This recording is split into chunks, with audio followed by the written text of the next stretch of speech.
신앙을 갖는다는 것은 때로 매우 위험한 일입니다. 어떤 점에서 그럴까요? 첫째, 신앙은 종종 일반 사회의 상식과 통념에서 벗어난 진리를 믿고 따라야 하기 때문입니다.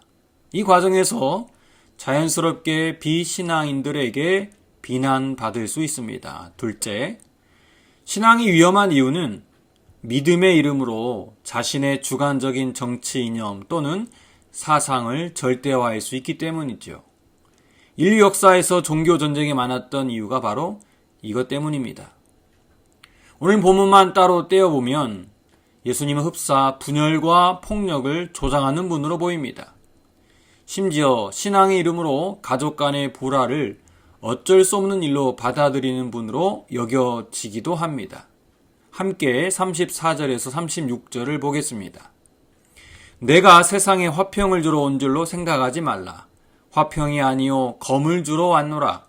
내가 온 것은 사람이 그 아버지와 딸이 어머니와 며느리가 시어머니와 불화하게 하려 함이니 사람의 원수가 자기 집안 식구리라. 화평이 아닌 칼을 주러 오신 예수님, 가족 간의 불화를 조장하시는 예수님, 우리에게 이런 예수님의 모습은 참 낯설게 느껴집니다. 그도 그럴 것이 예수님은 평소 평화와 사랑을 강조하는 분이기 때문입니다. 산상순 8복에서는 화평하게 하는 자는 복이 있나니 그들이 하나님의 아들이라 일컬음을 받을 것이라고 말씀하셨습니다.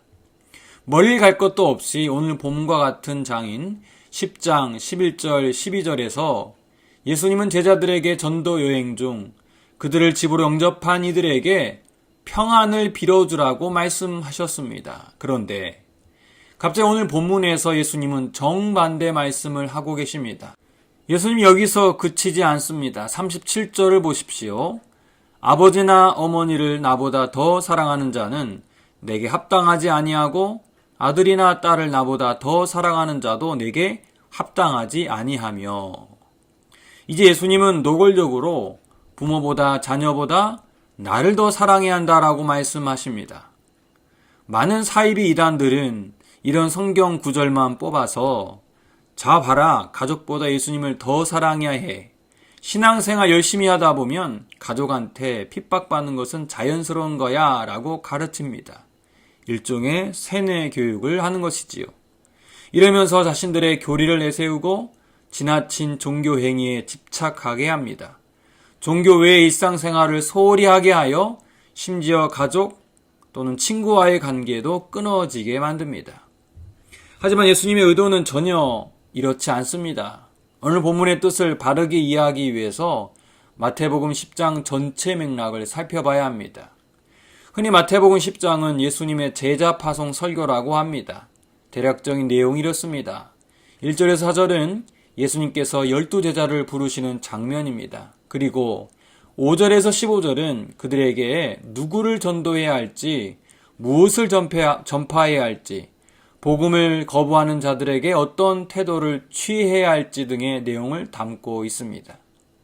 또 16절에서 23절은 전도를 하다가 핍박을 받을 때 어떻게 해야 할지 말씀하시고 이어지는 24절에서 33절은 전도자를 핍박하는 세상 사람들을 두려워하지 말라고 위로와 격려의 말씀을 해주십니다. 여러분, 세상에 나가 복음을 전하게 될 제자들의 상황은 결코 일반적이지 않습니다. 때로는 복음을 전파하면서 핍박을 받습니다. 사람들의 고발로 공회와 회당에 끌려가 채찍을 맞을 수도 있습니다. 실제 사도행전에 보면 제자들은 복음을 전하다 옥에 갇히고 신문을 받았습니다. 심지어 야고보와 스데반은 이 과정에서 순교를 당했지요. 그렇습니다. 예수님의 가르침을 따르는 제자들의 삶은 결코 순탄치 않습니다. 이런 점에서 예수님은 제자들이 갖추어야 할 결연한 각오와 태도를 강조하고 계신 것입니다. 이런 맥락을 이해하고 오늘 말씀을 다시 보세요. 내가 세상에 화평을 주러 온 줄로 생각하지 말라. 화평이 아니요 검을 주러 왔노라. 여기서 화평이란 단순히 사람들 사이에 다툼이 없는 상태를 의미할 뿐 예수님이 주고자 하는 근본적인 참 평화를 의미하지 않습니다. 세상의 가치관과는 차원이 다른 예수님의 말씀이 전파될 때 그것을 순순히 받아들이는 사람도 있겠지만 더 많은 사람들은 그것을 거부할 것이라고 예수님은 예상하셨던 겁니다. 왜 그럴까요? 하나님의 나라의 가치와 세상 나라의 가치가 정면으로 충돌하기 때문입니다. 이 과정에서 심지어 혈육으로 맺어진 가정에서도 갈등이 일어날 것이라고 예고하신 것입니다. 예수님은 제자들이 이것을 먼저 인지하고 미리 대비하기를 원하셨습니다. 따라서 오늘 본문을 일반적인 상황에 무분별하게 적용해서는 안 됩니다. 즉, 이 구절만 딱 떼어서 목회자에게 무조건적인 순종을 강요하거나 가정과 일상생활에서 감당해야 할 역할을 소홀히 해서는 안 됩니다. 복음을 전한다는 미명하에 믿음이 없거나 다른 종교를 지닌 가족들과 갈등을 유발해서는 안 됩니다. 성경은 근본적으로 부모를 공경하고 가족의 평화를 우선시합니다. 다만 오늘 말씀을 통해 우리가 한 가지 기억해야 할 것이 있다면 앞서 말씀드렸듯 복음이 전파되는 것이란 두 세계의 충돌이라는 점입니다. 곧 하나님 나라의 가치와 세상의 가치가 충돌하기 때문에 일시적인 갈등과 분쟁이 일어날 수밖에 없다는 사실입니다. 하지만 하나님은 우리에게 근본적으로 평화를 주시는 분이고 질서의 하나님임을 기억해야 합니다. 사랑하는 여러분, 제자의 삶이란 단순히 갈등을 일으키는 삶이 아닙니다. 무엇을 최우선순위로 두느냐, 이것이 증명되는 삶입니다. 예수님은 어떤 소중한 관계보다 주님을 향한 사랑이 더 우선하기를 원하십니다. 세상과 적당히 타협하면 갈등은 피할 수 있겠지만 우리는 반드시 생명의 길을 위해 갈등을 정면으로 마주해야 합니다. 우리가 마주할 많은 선택의 순간에 세상의 평안함이 아닌 주님의 가치를 선택해야 합니다. 물론 그 선택 때문에 우리는 핍박을 받을 수 있습니다. 오해를 받을 수도 있습니다. 그러나 예수님께서 우리에게 말씀하신 것을 유념하시길 바랍니다.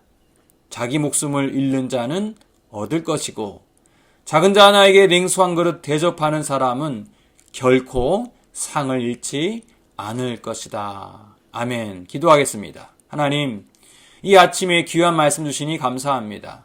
말씀을 듣는 우리 모두가 피할 수 없는 충돌 앞에서 도망치지 않게 하옵소서. 묵묵히 자기 십자가를 지고 주님을 따르는 신앙인 되게 하옵소서. 그리하여 진정한 평안과 하늘의 상급을 누리는 참 제자가 되게 하옵소서. 예수님의 이름으로 기도합니다. 아멘.